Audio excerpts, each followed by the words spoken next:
Josh Jobe has drawn a lot of attention and praise for his work against the Steelers in the Seahawks' 31-17 win in Pittsburgh on Sunday in Week 2. Rightfully so. He played a whale of a football game, extremely physical in coverage, supportive against the run, a super aware player. I think he's surging. That's quite obvious when you look at the film. It actually began last week against the San Francisco 49ers. I'll only show one play from that game, and then we'll get to some film against the Steelers and his work primarily against DK Metcalf. This is covering Ricky Pearsall on a deep over concept, Yankee, whatever people want to call it. What I like about this is, number one, the high point that he demonstrates. Additional to that, when it occurs. Now, he does a really slick move right around here with Pearsall in terms of kind of grabbing the hip a little bit and pulling himself under to try to basically undercut this. Purdy is already loading up to throw the football. You got a clear out concept by the number one receiver from the other side. So that's really leaving Jobe to cover Pearsall in this space. The throw ends up being kind of high arcing as a result of the pocket being collapsed. And so as a result, Jobe is able to go up and get it. There's not as much on the throw. Brock Purdy really didn't get his 95-mile-an-hour fastball on this. This ended up being like a changeup, if you will. High arcing, and so Jobe goes up to get the football. I'll give you one more view of it from the end zone angle. I think it was a spectacular play, and now looking back on this play after his performance against Pittsburgh in a road victory for Seattle, I think it kind of really makes it clear. This is a player who's surging. This is a guy who knows what he's doing in this system. Boundary side corner. The McDonald system has often produced results in boundary side corners that maybe were 8 to 10% increased efficiency or effectiveness.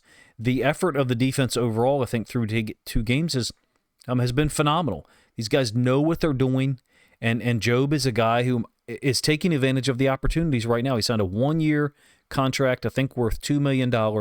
At some point, Seattle fans are going to wonder, if he keeps playing like this, I guess, they're going to wonder, hey, should we think about bringing this guy back for a cheaper salary? Because if he keeps doing stuff like this, price tag's going to just go up.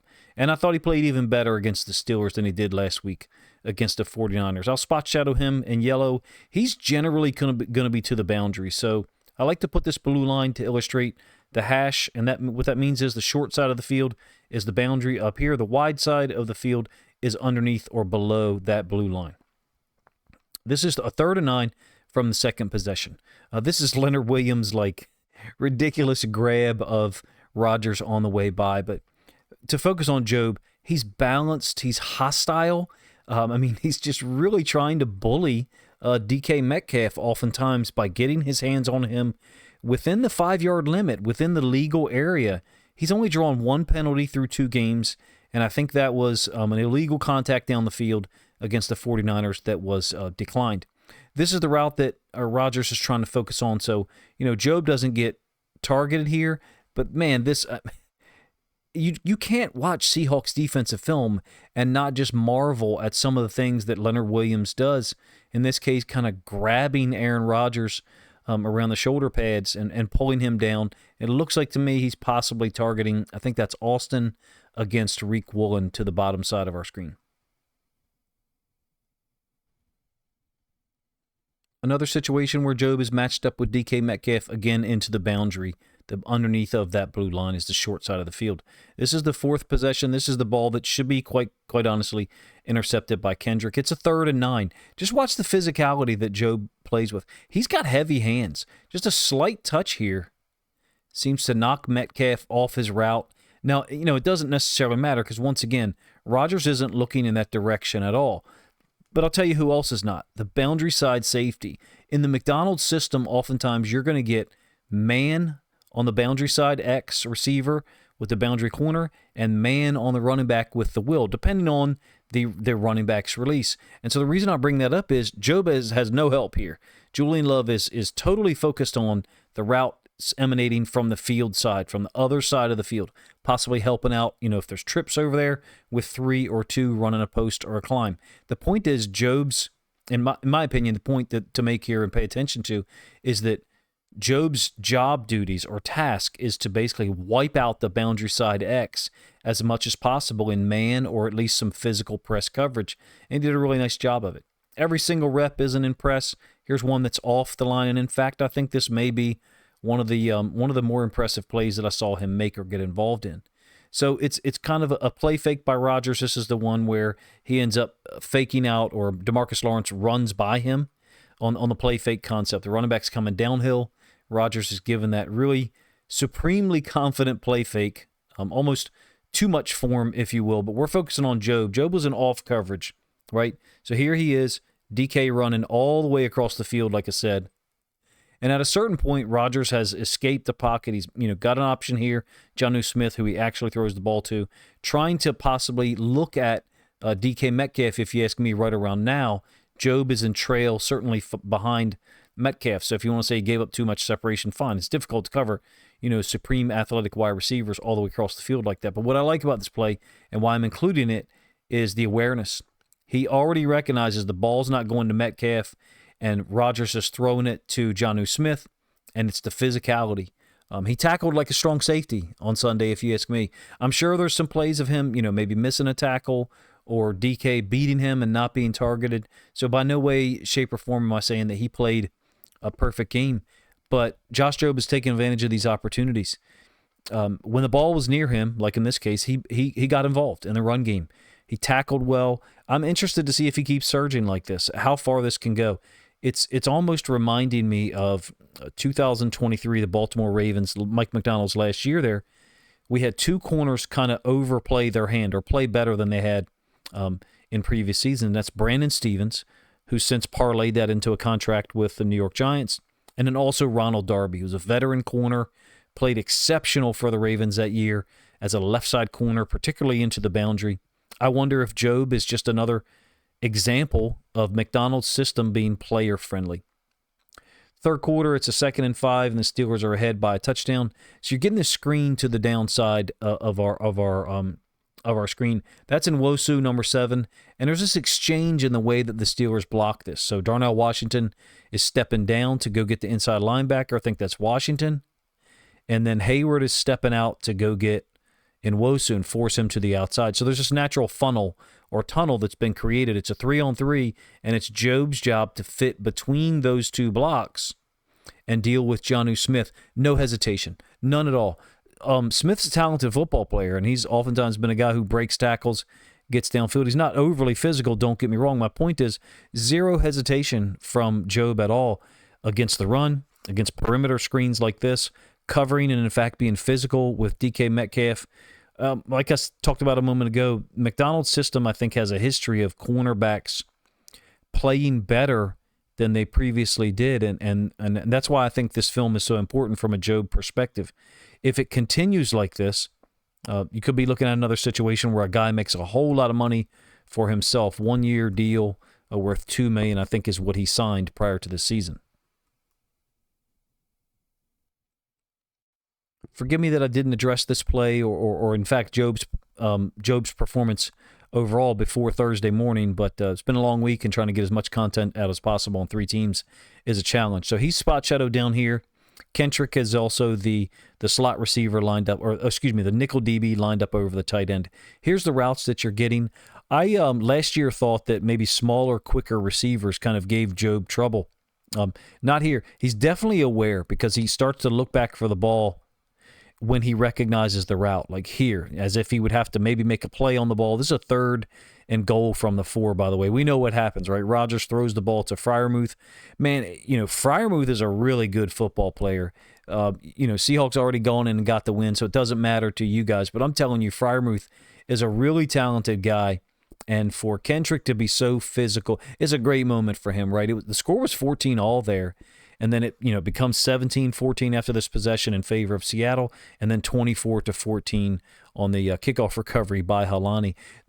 In terms of Jobe dealing with whether it's a small receiver, a big receiver, in this case DK once again in the 4th quarter, he was uncompromising and competing throughout the entirety of the route, the entirety of the snap, and in fact the entirety of the game. Once the margin is 31-17, he kept playing football, and in some cases DK Metcalf did not. Here's the route that DK is running, kind of a deeper out concept, but watch the heavy hands that Jobe lays on him. Rodgers kind of escapes to this side after some pressure by the edge defender, or maybe I should say, the edge defender kind of gets upfield. But the heavy hands that Jobe lays on him right here, shoots them out at the same time, balanced stance, confident. He's not worried about DK beating him deep here. He just wants to lay his shot on, disrupt the route, and he wins. Rodgers is looking in that direction too, right? He's already set up to possibly throw the ball to that side. For whatever reason, he doesn't think he has anything here at all. As Rodgers escapes, this is the play where Leonard Williams tracks him down. And just check out how Jobe refused to give an inch on DK at all. DK's actually got his hands up in the air as if he's being held, and he probably is. But all I know is it wasn't called. And it wasn't called all day, is what I should say. Meaning Jobe appears to be doing these things at the right time, in the right location, penalty or not. I really don't care. That's not the point. You have to admit from this film, Josh Jobe is a competitor. He played well those last 6 or 7 games in 2024, and it just seems like he's building on it early in 2025.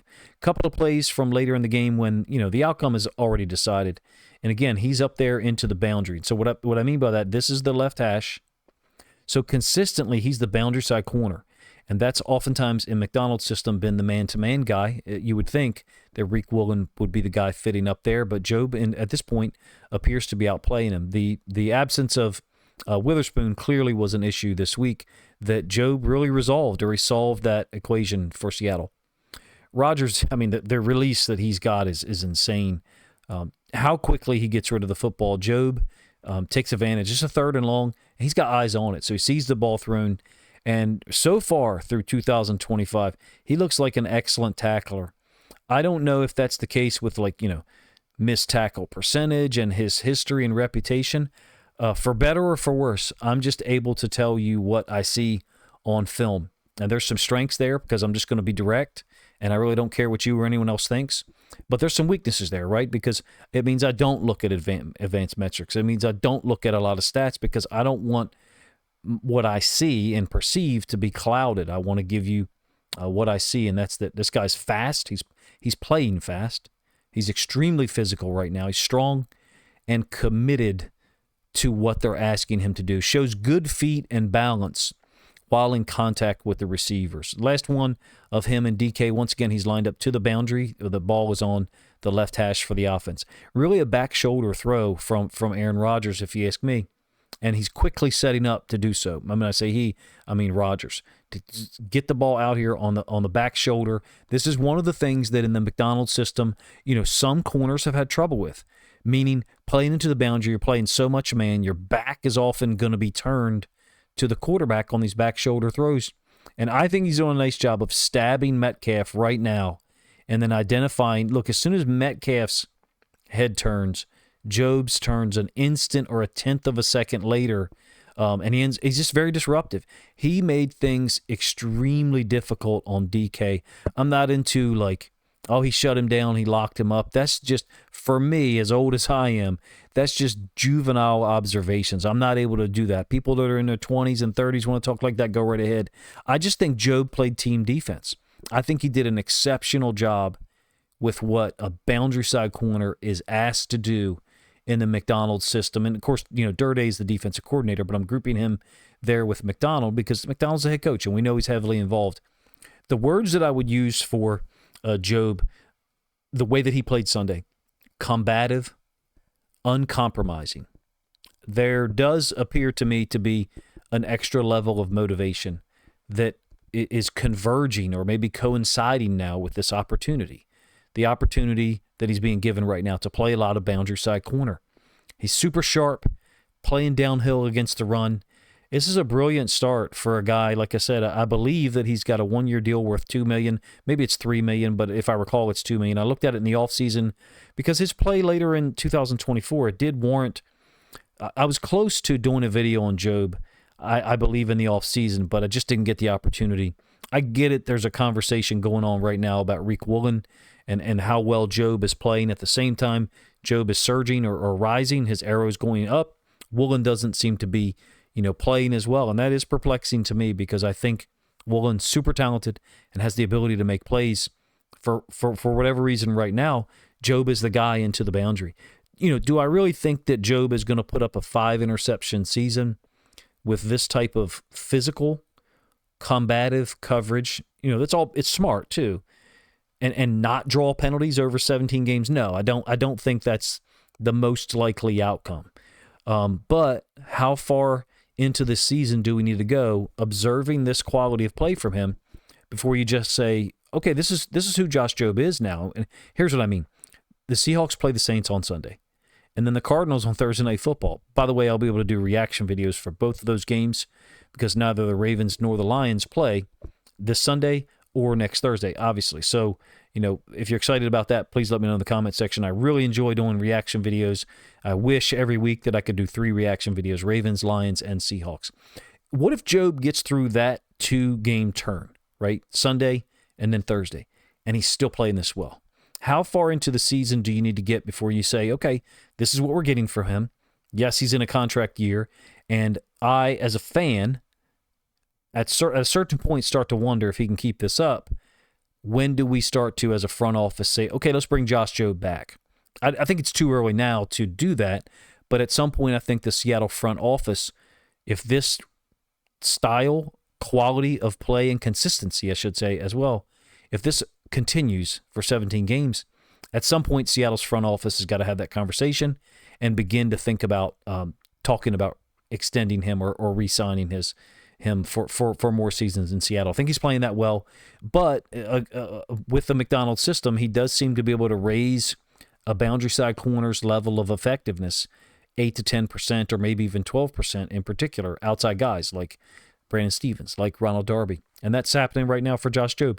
It's all, credit to Josh Jobe. He's the guy making the plays. He's the guy putting himself in position.